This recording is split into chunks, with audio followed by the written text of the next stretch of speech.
Okay guys, got a quick video garden update. Okay, as you can see, some little critters got a hold of my collards, which it's not really freaking me out too bad because I actually changed gears on these, and what I've been doing is I'm feeding them to my rabbits, so it's really not that big of a deal.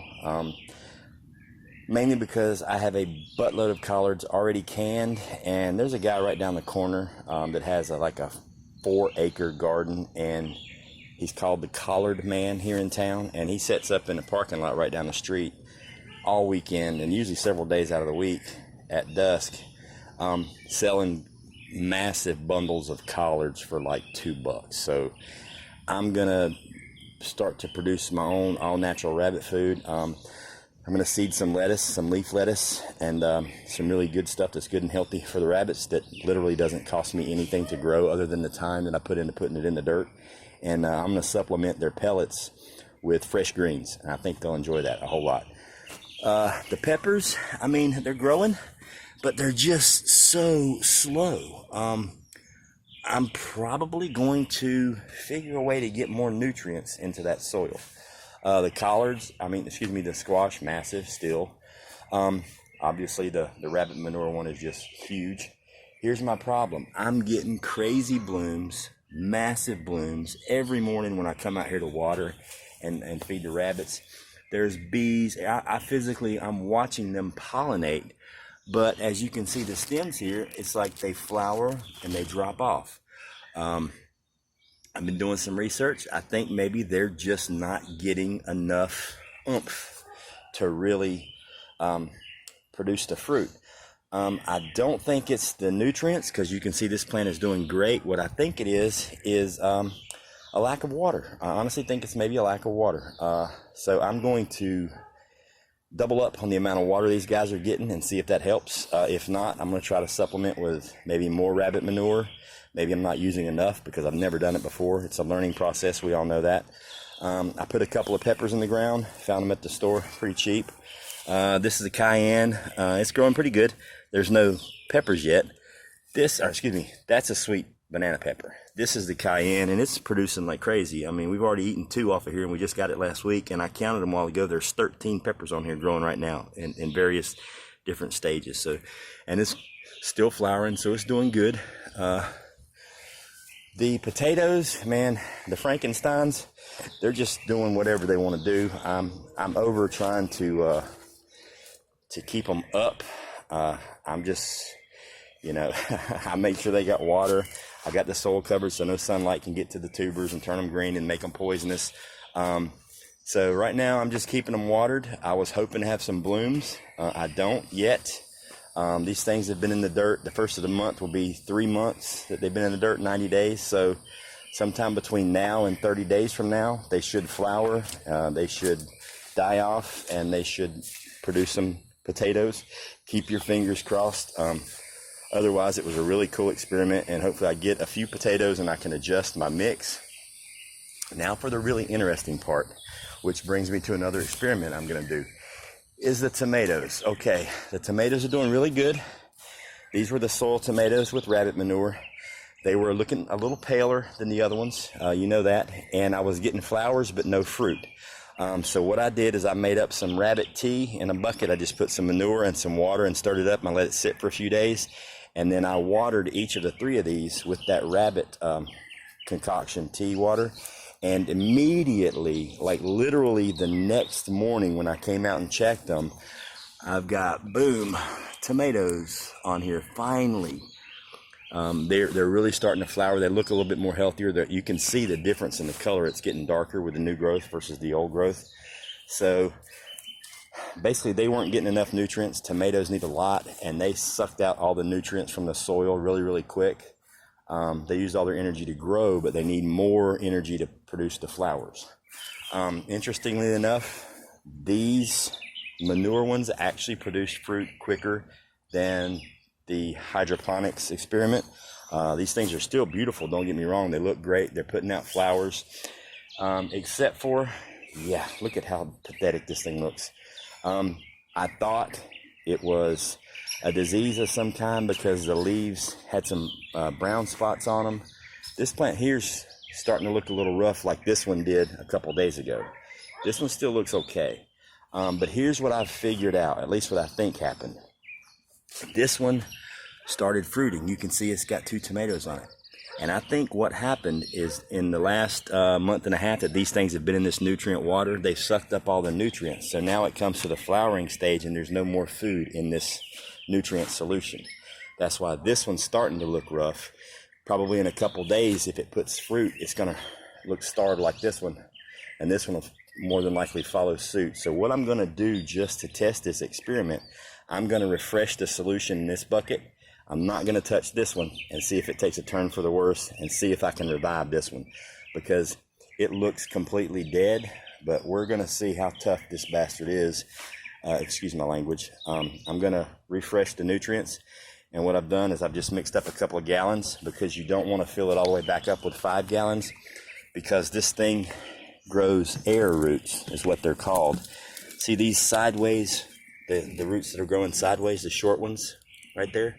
Those are what helps the plant breathe, where it can respire. These are the roots that pull up the nutrients. So you don't want to fill this thing up and cover those breathing roots with fluid, because you will basically drown your plant. So what I'm going to do is just put a couple gallons in there. I'm going to drain what little bit's left. Put a couple gallons of fresh nutrients in there and see if this thing will rebound. Now, if it does, I'll know that the nutrients have worn out, because I didn't know how long it will take it. I've got a tester inside to test the parts per millions and get all technical. I don't want to do that because that's a lot of work. And yeah, granted, scientifically it's the way you're supposed to do it, but I'm not going to do that, because in an SHTF or a grid down situation, you just got to figure out how to make it work. So I mixed up some solution. I'm going to pour it in there. We're going to see what happens. If it reacts, I'll know, and I'll swap out those 2 solutions. But I got a feeling this one's going to take a turn for the worse, and this one shortly after. So if I see this increase in growth, I'll do the same to these. Now, another idea I had, since hydroponics is growing in water with no soil, so it's just nutrients in the water.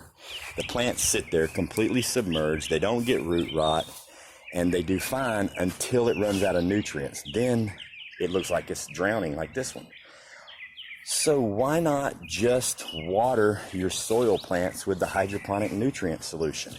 Now, granted, it's going to take up the water. The sun's going to cook it off like it does when you regularly water them. But what I'm thinking is, since the nutrients that you put into the water are basically salts, they dissolve into the water.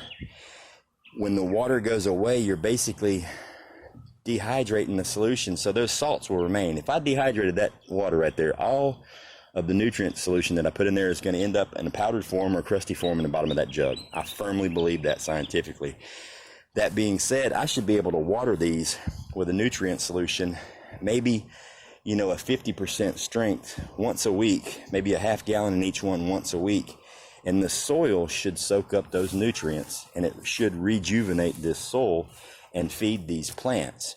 So it'll basically be like a hybrid solution, to where they're growing in soil, so they have support, but they're getting the nutrients they need on top of what they're getting from the soil and the rabbit manure from the hydroponic stuff, which will help with this instability of the plant. You see how this thing's all moving around? This thing is not stable in the bottom, and you had to tie it up. So if I can convert this and use it with the soil and be able to re-amend the soil every year, I just killed 2 birds with 1 stone and made life a whole lot simpler. Okay, on to the last thing, which is the rabbits. The reason I'm doing an update on the rabbits is because this is a special message out to Native Voice. Native, your rabbits are ready. What I decided to do is, because I've got a male in here, these are all 4 females. I was going to wait till he was old enough and then get another female, or wait for a baby to be born, but that means you're waiting 4 to 6 months before you can breed rabbits, and that's just a pain in the butt. So I don't want to do that. Since I have extra males, I'm going to give you one of my males that he's 4 months old. These are 6 to 7 weeks old, okay? So those are females you can breed when they're 16 weeks old, or 4 months. The bucks, you need to wait a minimum of 6 months of age before you breed them. Seeing as how these are exactly 2 months older than these, it makes sense to give you a buck that is 4 months old a doe that's barely 2 months old. So in 2 months from now, you can breed. My question is, okay, I'm not getting rid of my cream d'Argents yet. I'm hanging on to those because they're from 2 different lines and I want to breed some babies. Maybe I'll hook you up with one of them after they make some babies. So you're definitely going to get an all-white, full-blooded New Zealand doe, one of those guys. And you get a choice of this big buck, who is he is actually a hybrid. He is a New Zealand, California mix. Okay, this is his brother, which is from the same litter, which is also a New Zealand Californian cross mix. So you can have him or the solid white one.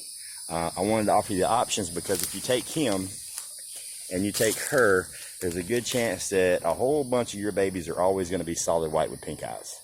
But if you want the dark color and one of the whites, then you got a really 50-50 chance of getting some color differences in the baby, so they're not all the same color, because just to me that would get kind of boring, especially if you want to let some grow out and save the hides and use them to do other things with, which I'm sure you probably do. So I'm going to assume you're going to take the gray and the white female.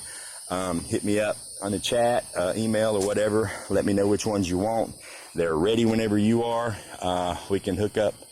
We can set a time to hook up. I'll meet you halfway, and you can get started with your rabbitry.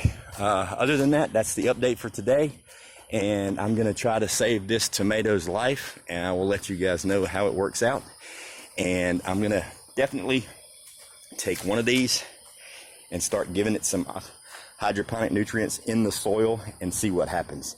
If I'm correct, it should react really quickly. It should start flowering and producing fruit like within 24 to 48 hours. So thanks for tuning in. Please like, share, and subscribe and all that good stuff, and I will talk to you guys later.